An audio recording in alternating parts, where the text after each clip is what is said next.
지금 우리가 지금 579조까지는 그 권리에 대한 걸 볼 거거든요. 권리에.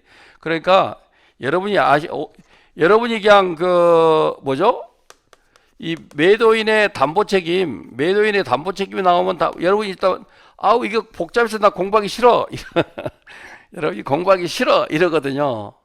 그런데 매도인의 담보 책임은 크게 보면 두 가지예요. 하나는 권리고 하나는 물건에 대한 것인데 이 권리에 대한 것을 어떤 경우냐니까 목적물에 대한 하자는 없어요. 목적물에 대한 하자가 없다고요. 목적물에 대한 하자는 없어요. 그러니까 권리 자체는 완성되어 있는 건데 이제 이것이 예를 들어서 권리를 이전받을 수 있느냐 또는 이전받았다가 도로 뭐 강탈이라고 할까요? 도로 빼앗기는가 이런 경우에 해당하는 문제가 권리에 대한 담보 책임이에요. 그래서 지금 575조, 576조 이쪽에서 보면 알다시피 그 크게 보면 하나는 용익권에 관한 거예요. 물론 앞에 이제 소유권에 대한 것들을 우리가 봤습니다만은 또 하나는 담보권에 관한 거예요. 그러니까 용익권은 문제는 뭐냐니까 권리를 취득해요. 권리는 취득한다고. 그런데 뭐죠? 사용수익이 박탈을 당하고 있어요. 사용수익을 박탈당한다라는 말은 점유권을 찾아올 수 없다라는 거죠. 그죠? 점유권을 찾아올 수 없기 때문에 내가 샀는데 내 물건인데 내가 쓰지를 못해. 왜? 전세권이 설정되어 있거나 지상권이 설정되어 있거나 또는 뭐죠? 장기간의 대항 요건을 갖춘 임차권이 설정되어 있다거나 그러면 자기가 샀지만 용익권을 행사할 수가 없잖아요. 그런 경우에 이제 나 계약 없던 걸로 할 거야 라고 하는 거고 이 담보권은 이 경우에도 권리를 취득해요. 그런데 이 경매를 통해서 도로 권리를 상실해버려요. 내가 죽으라고 샀는데. 그래서 용익권의 문제는 사용수익을 못한 데에 대한 불만, 담보권의 경우는 경매로 인해서 도로 소유권을 빼앗기는 데 대한 불만, 그래서 손해배상을 청구하거나 또는 계약을 해지하는 거라고 이해하시면 돼요. 그래서 지금 575조를 볼까요? 제한 물건이 있는 경우와 매도인의 담보책임. 매매의 목적물이 지상권, 지역권, 전세권, 질권, 유치권의 목적이 된 경우에 매수인이 그러한 사실을 알지 못한 때에는 이로 인하여 계약의 목적을 달성할 수 없는 경우에 한해서 매수인은 계약을 해지할 수 있다. 기타의 경우에는 손해배상만을 청구할 수 있다라는 거예요. 그러니까 지금 575조 지상권, 지역권, 전세권, 질권, 유치권 다 뭐죠? 점유권이 베이스에 깔려 있잖아요. 그죠? 점유권이 베이스에 깔려 있고요. 점유권이 베이스에 깔려 있다라는 말은 내가 샀는데 내가 점유를 못해. 그러니까 점유를 못하니까 사용수익을 못하지. 그러니까 그렇게 사용수익을 못한 경우에 이로 인해서 내가 계약의 목적을 달성할 수 없은 경우에는 계약을 해지해야죠. 매수인은 계약을 해지할 수 있다. 그렇지 않는 경우에는 손해배상만을 청구할 수 있다. 그러니까 575조는 용익권이 침해받는 경우에요. 여기에 질권 또는 유치권이 담보물권이 들어가 있지만 이 담보물권은 담보물권으로서 기능하는 것이 아니라 점유라는 방법을 통해서 소유자, 매수인의 사용수익권을 박탈하고 있는 거예요. 무슨 말인지 아시겠죠?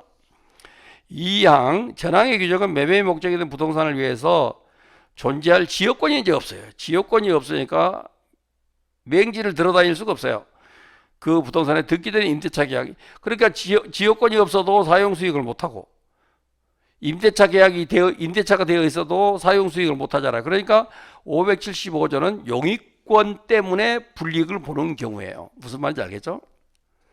거기에 대해서 576조는 뭐냐니까 저당권 전사권 행사와 매도인의 담보책. 이것은 이제 담보권에 관한 거예요. 576조는요. 매매의 목적이 된 부동산에 설정된 전세권, 저당권 행사로 인해서 매수인이 그 소유권을 취득할 수 없거나 취득한 소유권을 잃은 때에는 매수인은 계약을 해지할 수 있다. 여기에 보면 전세권이 나오잖아요. 그런데 여기서 나오는 전세권은 용익권으로서의 전세권이 아니라 담보물권으로서의 전세권이에요. 전세권도 경매 넣을 수 있잖아요. 우선 변제권 있잖아요. 경매 들어가게 되면 소유권 뺏기겠죠? 그러니까 575조의 세 번째로 나오는 전세권은 용익물권으로서의 전세권을 말하는 거고 576조에 나오는 두 번째 전세권은 이것은 담보물권으로서의 전세권인 거예요. 그래서 자기가 소유권을 취득했는데 이 담보물권이 실행돼 갖고 경매로 도로 소유권을 뺏겨버렸어요. 그런 경우에는 계약을 해지하고 손해배상 청구하고 매매대금 돌려달라 하고 해야 되겠죠. 그래서 전항의 경우에 경매되는 것을 막자라고 해갖고 매수인이 추가로 돈을 내서 그 저당권이나 전세권을 소멸시킨 경우에는 당연히 매도인에 대해서 구상권을 행사해야 되겠죠. 그죠?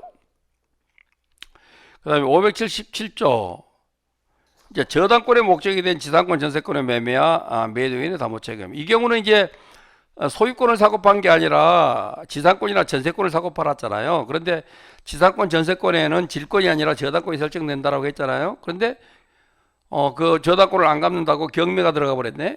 그러니까 지상권 전세권을 뺏기게 되겠죠.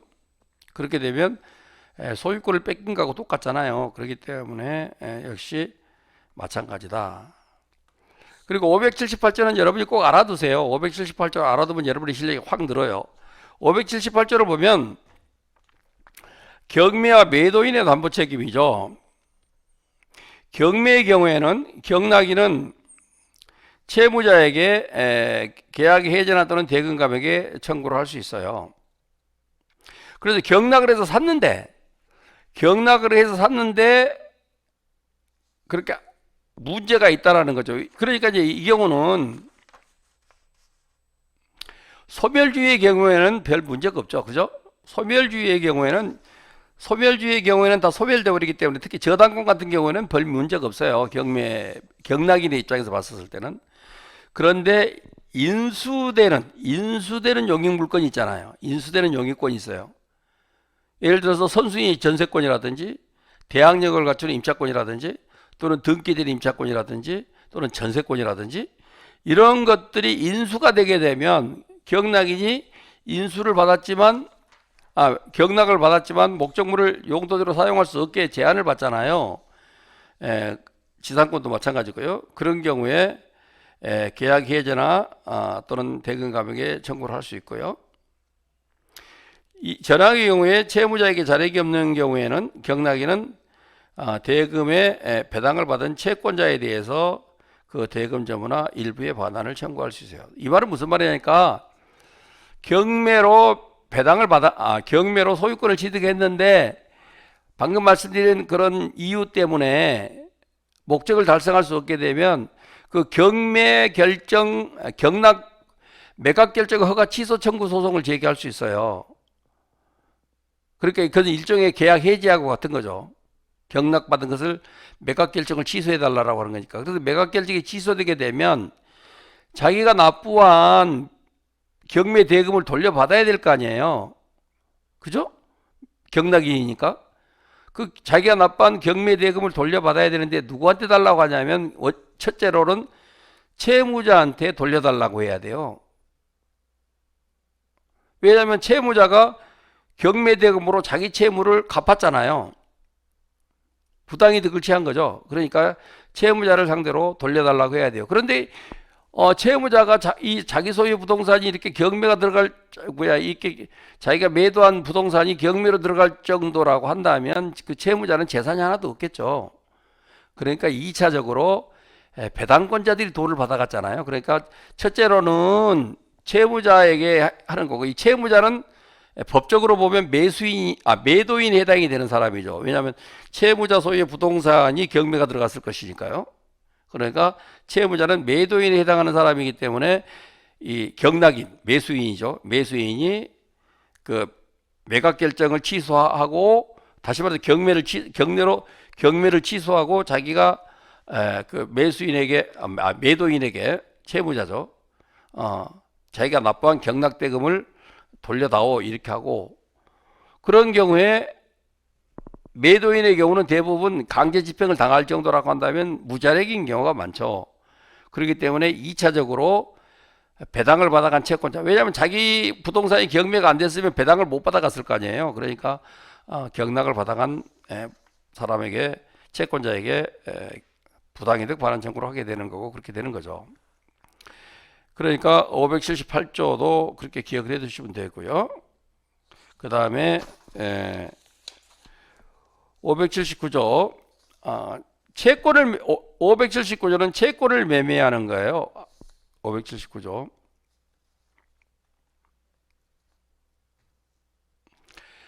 채권의 매도인이 채무자의 자력을 담보한 때에는 매매계약 당시의 자력을 담보한 것으로 추정한다라는 것이고요. 그 다음에 580조 이제 매도인의 하자 담보 책임. 매매의 목적물에 하자가 있는 때에는 575조 1항의 규정을 준용한다. 매수인이 하자에 있는 사실을 알았거나 과실로 인해서 알지 못한 때에는 그러하지 아니한다.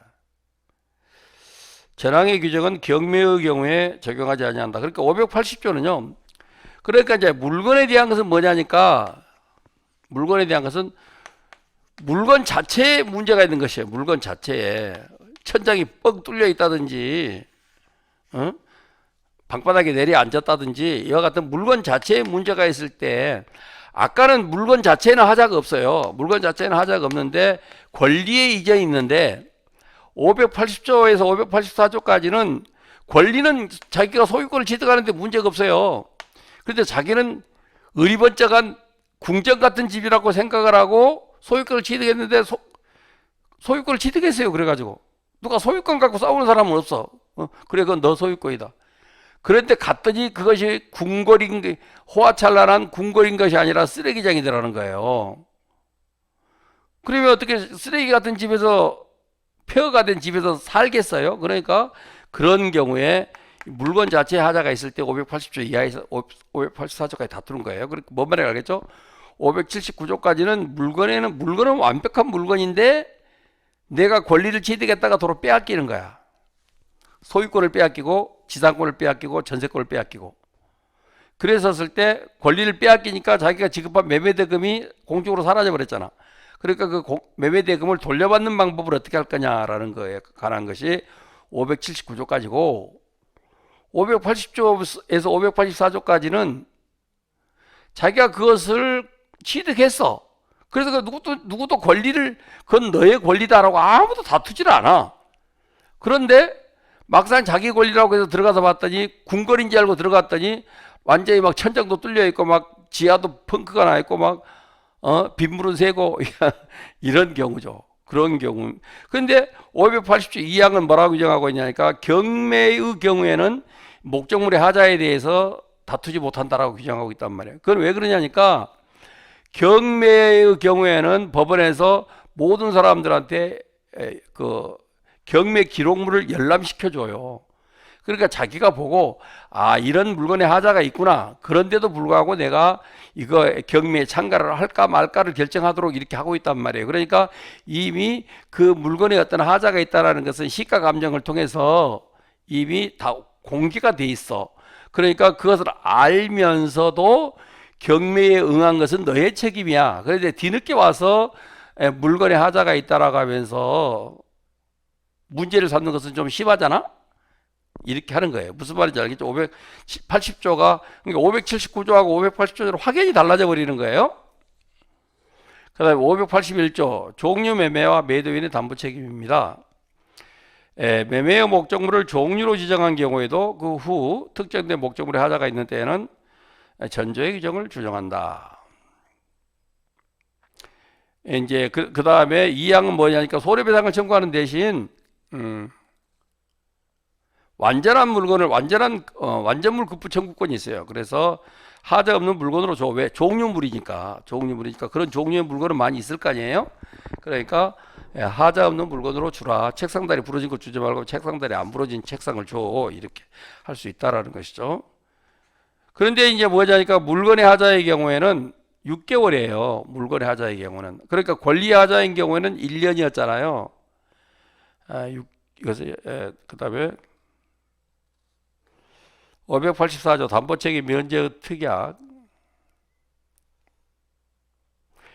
매도인은 전 15개 조문에 대한 담보 책임을 면하는 특약을 한 경우에도 매도인이 알고 고지하지 아니한 사실 및 제3자에게 권리를 설정 또는 양도한 행위에 대해서는 책임을 면하지 못한다. 그건 당연한 게 그겠죠. 그러니까 570조에서부터 584조까지 15개 조문에 대해서 5개 조문은 물건의 하자에 대한 거고, 어쨌든 10개에 대해서는 권리에 대한 거니까 그것이 무엇을 의미하는지 여러분들이 이해를 하면 쉽게 이해할 수가 있어요. 무슨 말인지 아시겠죠?